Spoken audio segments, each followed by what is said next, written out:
Բարի կեսօր հարգելի հետևորդներ, եթերում ABC լուրերի հերթական թողարկումն է, ես Սվետլանա Պետրոսյանն եմ, նախ կարևորը համառոտ։ Միքայել Սրբազանին տեղափոխել են Իզմիրլյան բժշկական կենտրոն, ինչ մանրամասներ է հայտնել փաստաբանը։ Դա ընդհանրապես վայրի փոփոխություն է, ռեժիմը մնում է նույնը։ Նոր համազգեստ հայկական բանակում Փաշինյանը տեսանյութ է հրապարակել։ Շերտի տակ վերնազգեստ, Սուրբ եղանակի վերնազգեստ։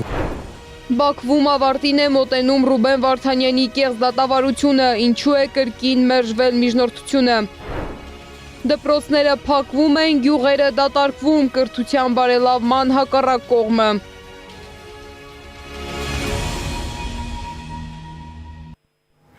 Արդեն գիտենք, որ Շիրակի թեմի առաջնորդ Միքայել arczepiskopos Աջապահյանին տեղափոխել են Իզմիրլյան բժշկական կենտրոն։ Սրբազանը վիրահատության թույլտվություն է ստացել։ Մեծ զրույցում փաստաբան Մարինե Ֆարմանյանը նշել է, որ Միքայել Սրբազանի տեղափոխումը Երևան քրեակատարողական հիմնարկից Իզմիրլյան բժշկական կենտրոն որևէ իրավական կամ ռեժիմային փոփոխություն չի ենթադրում։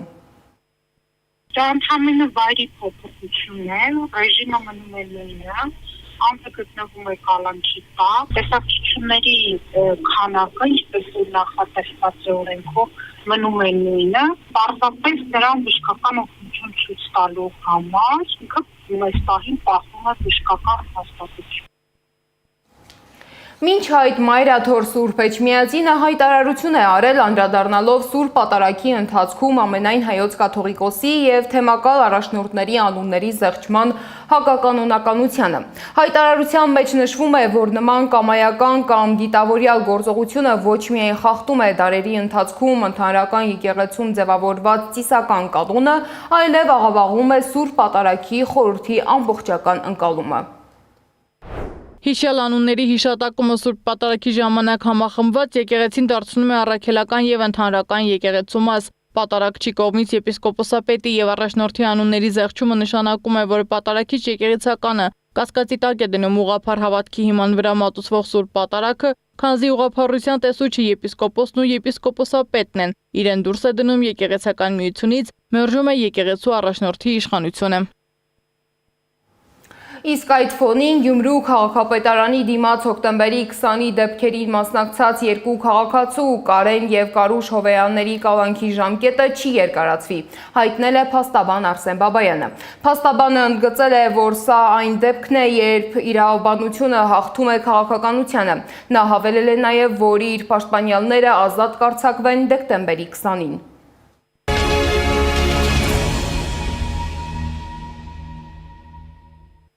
Պաշտպանության նախարար Սուրեն Պապիկյանը Նիկոլ Փաշինյանին է ներկայացրել հայկական բանակի նոր համազգեստի նմուշները, համազգեստի ցուցադրման տեսանյութը հրապարակել է Փաշինյանը։ Հիշեցնեմ, որ 2023-ին Պապիկյանը ազգային ժողովում հայտարարել է, որ բանակում նախաձեռնվել է համազգեստի փոխարինման գործընթաց։ Նշվում էր, որ համազգեստը լինելու է ՆԱՏՕ-ի չափորոշիչներին համապատասխան։ Ճտկավոր կոշիկներ ծննդարան։ Եվ այս մեկը տակտիկական կոշիկներ։ Ցնկակալները արդեն պարոն վարչապետ նախատեսված է լեկալով հարմարեցված։ Նախկինում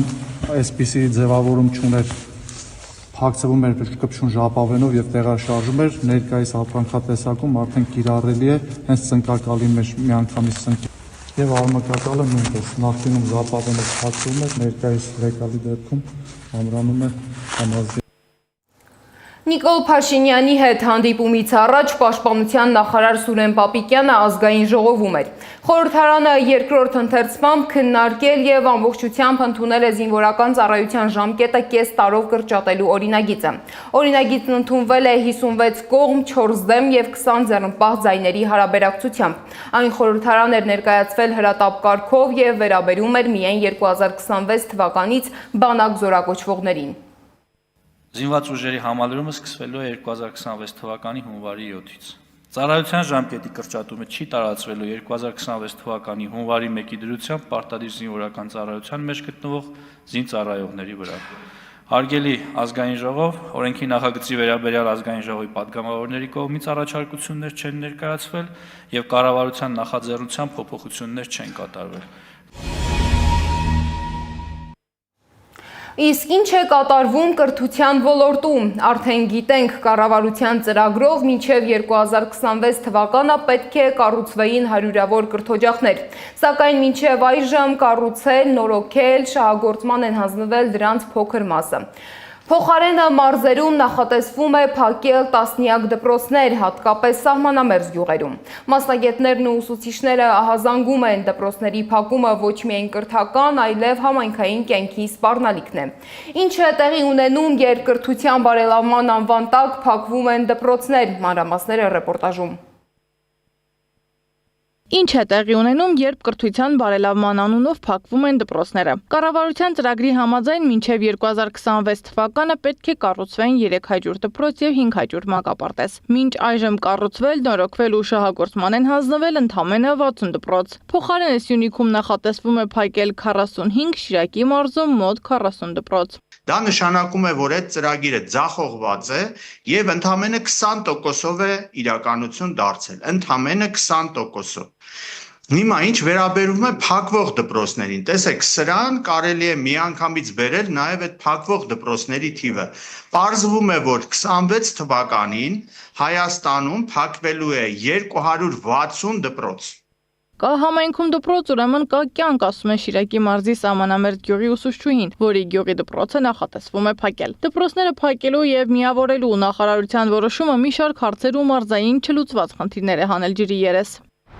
Գյուղը սահմանամերձ գյուղ է։ Մենք գիտենք, որ գյուղին պահողը, գյուղի կյանք ապահովողը դպրոցն է։ Միանշանակ դա բոլոր ժամանակներում այդպես է եղել, թե նոր ժամանակներում, թե խորհրդային տարիներին, թե ներկայի ժամանակաշրջանում։ Կա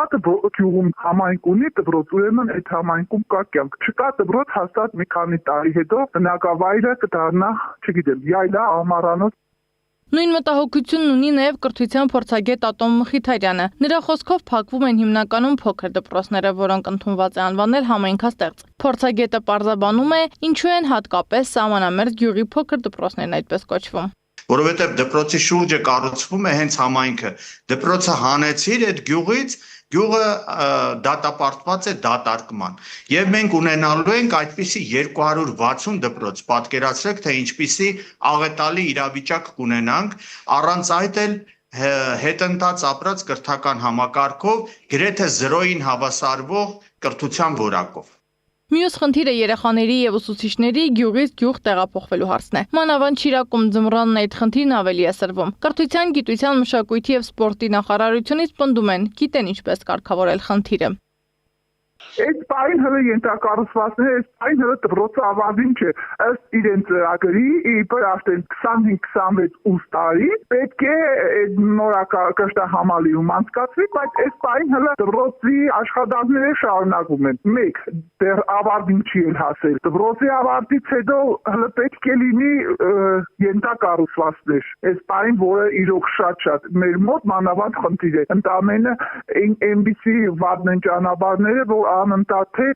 տրանսպորտի վարորդները, երթուղին շահագործող վարորդը, թե հնարավորություն է անգամ էլի ոտքի է կանգնել, նույնիսկ որ տաքսի ենք ուսուցիչներով, եթե տրանսպորտ չի լինում, ուզում ենք տաքսիով գնալ, պատկերացրեք, որ երբեմն տաքսիները հրաժարվում են։ Նախարարության այս պնդումը անիրատեսական են համարում եւ ուսուցչուհին եւ փորձագետը, ըստ կառավարության ծրագրի, այս աշխատանքները վաղուց պիտի ավարտված լինեին։ Կենտրոնի դպրոցներ տանող ճանապարհները վերանորոգվելու են, ինչը կնպաստի երեխաների անվտանգ տեղափոխմանը։ Երեխաների բնակավայրից բնակավայր տեղափոխումն իրականացվելու է հատուկ երեխաների համար նախատեսված տրանսպորտային միջոցներով։ Մխիթարյանն ասում է, անգամ լավ ճանապարհը չի երաշխավորում երեխաների կրթության իրավունքի լիարժեք իրականացումը, ըստ նրա ոտնահարվում են աշակերտների իրավունքները։ Որովհետև միևնույն է, ասենք երեխաները տեսեք հիմա դպրոցում իրենց տան մոտ է, գյուղում է դպրոցը, օրինակ առավոտյան լավ չզգաց իրեն երեխան կարող է երկրորդ ժամից գնալ մասնակցել դասերին։ Հիմա պատկերացրեք, որ այդ գյուղի, ասենք 50 երեխա կամ 30 երեխա պիտի գնա հարևան գյուղը դպրոցում դասեր կազմակերպի։ Այդ 30-ից մի քանիսը օրինակ առավոտյան իրենց բաց զգացին, կամ ինչ որ բան եղավ, որ մոռացել է ինչ որ մի բան տանը, կարող էր դասամիջոցին գնալ տուն, հետ գալ եւ դասապրոցեսը չխաթարվեր այդ դեպքում։ Այս դեպքում մենք նման հնարավորություն չենք ունենա։ Այս համատեքստում ուսուցչուհին նկատում է, որ շատ ծնողներ դեմ են լինելու երեխաներին մի քանի գյուղային կողմ դասի ուղարկել, անկախ ճանապարհներից եւ տրամադրվող տրանսպորտային միջոցի առկայությունից։ Ուսուցիչներն էլ չեն ցանկանալու այդքան ճանապարհ անցնել, ինչի հետևանքով դատարկվելու են Շիրակի սահմանամերձ գյուղերը։ Մասնագետը նկատում է, մնացած մարզերում նույնպես կա այդ վտանգը։ Սեդա Մակարյան, Անդրանիկ Մանսուրյան, ABC Media։ Իսկ Բաքվում ավարտին է մոտենում Արցախի նախկին պետնախարար գործարար Ռուբեն Վարդանյանի գործով կեղծ դատական նիստը։ Ըստ ադրբեջանական լրատվամիջոցների Վարդանյանը 2 միջնորդություն է ներկայացրել, որոնք մերժել են։ Հաջորդ նիստը նշանակվել է դեկտեմբերի 18-ին։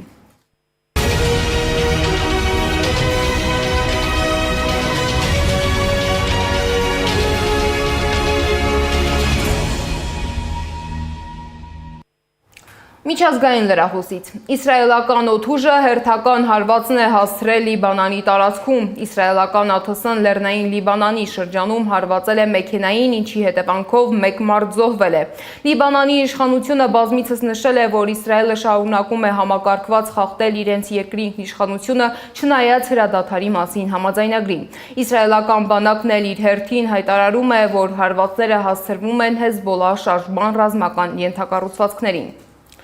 Թրամփը հայտարարել է Վենեսուելայի լիակատար ծովային շրջափակման մասին։ Վենեսուելան ամբողջությամբ շրջապատված է հարավային Ամերիկայի պատմության մեջ հավաքված ամենամեծ նավատորմով, գրել է Թրամփը։ Մոսկվան ուկրաինական կարգավորման շուրջ բանակցությունների արդյունքների մասին ոչ մի ազդակ դեռ չի ստացել։ Լրագրողների հետ զրույցում ասել է Ռուսաստանի Դաշնության նախագահի մամուլի քարտուղար Դմիտրի Պեսկովը։ Դմիտրի Պեսկովի խոսքով Ուկրաինայի հարցով բանակցությունների նոր փուլի կազմակերպումից առաջ անհրաժեշտ է ծանոթանալ եվրոպացիների մասնակցությամբ Վաշինգտոնի եւ Կիևի շփումների արդյունքներին։ Նշեմ, որ նախորդին ավարտվել են Ամերիկայի Միացյալ Նահանգների նախագահի հատուկ բանագնաց Սթիվ Ուիտկոֆի, Թրամփի փեսա Ջարեդ Քուշների եւ Վլադիմիր Զելենսկիի երկօրյա բանակցությունները։ Լրատվամիջոցների հաղորդմամբ կողմերը համաձայնության են եկել մի շարք հարցերի շուրջ, իսկ Ուիտկոֆը հայտարարել է, որ զգալի առաջընթաց է գրանցվել։ Ուկրաինան Ռուսաստանին է փոխանցել 15 քաղաքացու, որոնք Բելարուսում միացել են իրենց ընտանիքներին, լրագրողներին հայտնել է Ռուսաստանի Դաշնության մարդու իրավունքների հանձնակատարը։ Նրա խոսքով 3 ուկրաինացի իր պաշտոնակցի հետ հանդիպման օրակարգի գլխավոր հարցը Կուրսկի մարզի 12 բնակիչների վերադարձն է եղել։ Միջազգային մյուս լուրերը հավաքագրել է իմ գործընկեր Զառա Սարգսյանը։ Ադրբեջանն ու Թուրքիան միմյանց ռազմական օգնություն կցուցաբերեն արդեն պաշտոնապես։ Ադրբեջանի խորհրդարանն ընդունել է երկու երկրների պաշտպանության նախարարությունների միջև ռազմական անվտանգության փոխադարձ ամրապնման մասին հուշագրի վավերացման մասին օրինագիծը։ Սա թույլ է տալիս երկրներին փոխադարձ ռազմական օգնություն ցուցաբերել զինված ագրեսիայի դեպքում։ Ռուսաստանի յուրաքանչյուր ռազմական հանցագործություն պետք է հետևանքներ ունենա, հայտարարել է Ուկրաինայի նախագահ Վլադիմիր Զելենսկին Ռուսաստանի պատճառած վնասի փոխհատուցման միջազգային հանձնաժողովի ստեղծմանը նվիրված համաժողովում։ Մենք մշակում ենք այդ հանցագործությունների համար փոխհատուցման մեխանիզմ, ասել է նա։ Եթե Հիտլերն ու Նապոլեոնը չկարողացան Մոսկվային ծնկի բերել իրենց ռուսական արշավանքներով, ապա քիչ հավանական է, որ դա կհաջողվի Կայա Կալասին, Մակրոնին, Սթարմերին ու Մերցին, հայտարարել է Իտալիայի փոխվարչապետ Մատեո Սալվինին։ Ռուսաստանում դեռահասը դանակով հարձակվել է իր դպրոցի վրա, սպանելով 10-ամյա աշակերտի։ Դեռահասը նախ հարձակվել է դպրոցի անվտանգության աշխատակցի վրա, նրա դեմքին արցունքաբեր գազ ցողել ու դանակահարել, ապա վիրավորել է 10-ամյա մի տղայի, որը մահացել է։ Նշվում է, որ դեռահասը տարված է եղել զենքերով ու ռազմական թեմաներով, ատել է մարդկանց ու նրանց անվանել կենսաբանական թափոններ։ Նա ձերբակալվել է եւ խոստովանել է մեղքը։ Ավստրալիայի վարչապետը տեսակցել է Բոնդի լողափի հերոս Ահմեդ Ալ-Ահմեդին, որն օրերս զինաթափել էր ահաբեկչություն իրականացրած անձանցից մեկին։ Քո սիրտն ուժեղ է, երկու երեխաների հորն ասել է Էնթոնի Ալբանեզեն, նրան անվանելով մեր երկրի լավագույն ներկայացուցիչը։ Սիրիայում ծնված եւ մեծացած Ահմեդը մի քանի կրակոց է ստացել ուսին։ Ալբանեզեն ասել է, որ նա այսօր կենթարկվի եւս մի վիրահատության։ Առաջիկա 6-ից 12 ամսվա ընթացքում YouTube-ը Ռուսաստանում ամբողջությամբ կարգելափակվի, հայտարարել են Պետդումայում։ Սա պայմանավորված է նրանով, որ հարթակը շարունակում է անտեսել Ռուսաստանի գործող օրենսդրությունը։ Հնդկաստանի Դելի քաղաքում օդի աղտոտվածությունն անմիջական սպառնալիք է դարձել երկրի բնակչության համար։ 30 միլիոն բնակչություն ունեցող քաղաքի բնակիչներին խորհուրդ է տրվում չբացել պատուհանները։ Դպրոցներում դասապրոցեսն իրականացվում է հեռավար։